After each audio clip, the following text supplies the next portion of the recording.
किसी सहाबी ने अपने बच्चे की शादी पर अपने घर में लाइटिंग नहीं कराई, लेकिन आपको दुनिया का कोई आलिम ये फतवा नहीं दे सकता कि लाइटिंग कराना हराम है। आप शादी के मौके पे सारी गली सजा लो, आप सारी छतों पे लाइटिंग करा लो, कोई आदमी ये आपको फतवा नहीं दे सकता कि शादी के मौके पर लाइटिंग कराना जायज नहीं। कभी सुना है आपने किसी से? बोलिए, ये जायज है। जायज पैसे हैं तो ठीक, बल्कि मैं इससे आगे बढ़ता हूं, इससे थोड़ा और आगे जाता हूं। हजरत आयशा सिद्दीका रदी अल्लाह ताला अन्हा फरमाती हैं, मेरा जो कमरा था ना जिसमें मैं हुजूर के साथ रहती थी और एक लंबा जिंदगी का अरसा गुजारा, उसमें 3 आदमी सो सकते थे, चौथे के लिए जगह ही नहीं थी और कच्चा था। खजूर के तने खड़े करके उस पर खजूर के पत्तों की छत डाली गई थी। मैं जब हाथ उठाती थी तो मेरा हाथ अपनी छत को छू जाता था। ये है सुन्नत नबी पाक की, ये हुजूर का तरीका है। बताइए, पक्के घर में, लेंटर वाले घर में रहना जायज के ना जायज? क्यों जी, हुजूर तो कच्चे मकान में रहते थे, आपने कैसे पक्का बना लिया? अल्लाह की महबूब अली दीन को उसकी असल बात में समझें। आप ऐसा ना करें जिसमें इंतशार और उम्मत तकसीम हो, उसका असल मिजाज देखें। मेहंदी के मौके पे अगर कोई आदमी 6 देगे दाल चावल की पकाता है तो मना नहीं, जायज पैसों से पकाए। उन्हें लाइटिंग लगवाई, कोई मना नहीं।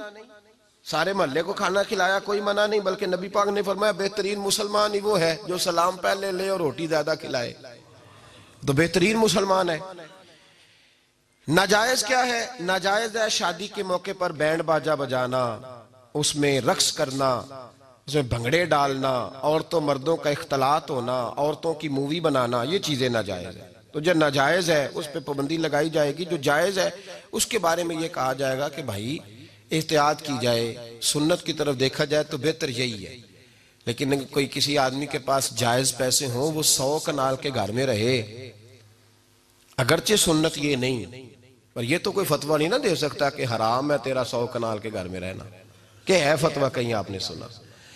तो हमारे यहाँ तकलीफ का मामला ये है। देखे मेरे भाई, किसी भी सहाबी ने, बड़े दर्द के साथ बात कर रहा हूं और ये मेरा दर्द है, मैं दर्द से अपने दिल को, अपने ईमान को हाजिर नाजिर कह के बात कर रहा हूं। उम्मत बट जाती है हर मौके पे यार, हर जगह ही तकसीम हो रही है उम्मत मुस्लिमा। हर रोज कुछ ना कुछ फतवे ऐसे मिल जाते हैं जिसमें दरारें पड़ती हैं। किसी सहाबी ने किसी मस्जिद के अंदर इश्तिहार छपवा के, ऐलान करा के दरसे कुरान कराया है कभी?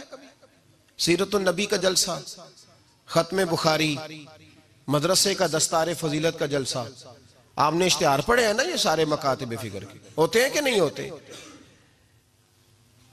किसी सहाबी ने इस तरह, वो तो रोज दरसे कुरान देते थे, लेकिन इस तरह इश्तिहार छपवा के, पोस्टर लगा के, और मिस्र से किसी सहाबी को स्पेशल बुलवा के या यमन से बुलवा के मस्जिद के अंदर कभी दरसे कुरान के इज्तिमात कराए, सीरतुन नबी के जलसे, खत्म बुखारी के?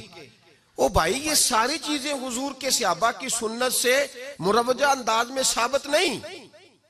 मुझे बता मेरे भाई, मैं दर्द के साथ तुझसे सवाल करता हूं कि सीरतुन नबी के जलसे में तू पेशावर से मौलाना बुलाए, पिंडी से बुलाए, तू गुजरात और कराची से लोगों को बुला करके अगर सीरत का जलसा कराए और तू उसमें एक आदमी को कराची से बुलवाया जा रहा है तो तूने उसको 20,000 की टिकट भी दी और इश्तिहार पे भी जलसे पे खर्च हुआ, फिर लंगर भी पका, खाना भी तूने खिलाया, ना तुझे कोई बेवा याद आई, ना तुझे कोई मिस्कीन याद आया, ना तुझे कोई गरीब याद आया?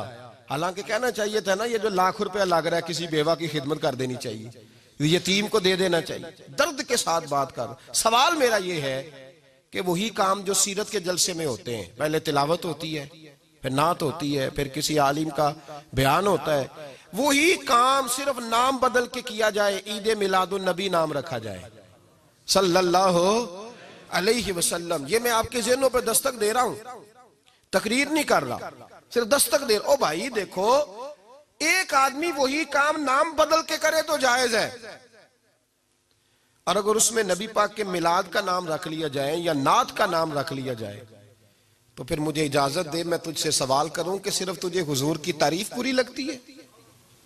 फिर मुझे इजाजत दे कि मैं तुझसे पूछूं कि सिर्फ तुझे नात अच्छी नहीं लगती? फिर मुझे इजाजत दे कि मैं तुझसे पूछूं कि तुझे सिर्फ रसूलुल्लाह के कसीदे अच्छे नहीं लगते? दे मुझे इजाजत कि मैं तुझसे सवाल करूं कि जहां जिक्र रसूल की बात आए वहां तू परेशान क्यों होता है? तुझे पता ही नहीं ये तो वो जिक्र है कि रब फरमाता है तुम बयान करो ना करो व रफा ना ला का जिक्रक, महबूब मैंने खुद तेरे चर्चे सारी दुनिया में बुलंद फरमा दिए। और नबी पाक ने पूछा हजरत जिब्रील से कि चल जिब्रील तू बता मेरी उम्मत को पता चले रब ने मेरा जिक्र कैसे बुलंद किया है। तो जनाब जिब्रील कहने लगे महबूबा रब फरमाता है मेरे नबी से कह दे जहां जहां तेरे रब का जिक्र होगा वहां वहां तेरा भी जिक्र होता रहेगा। ये तो मोहताज ही नहीं किसी का।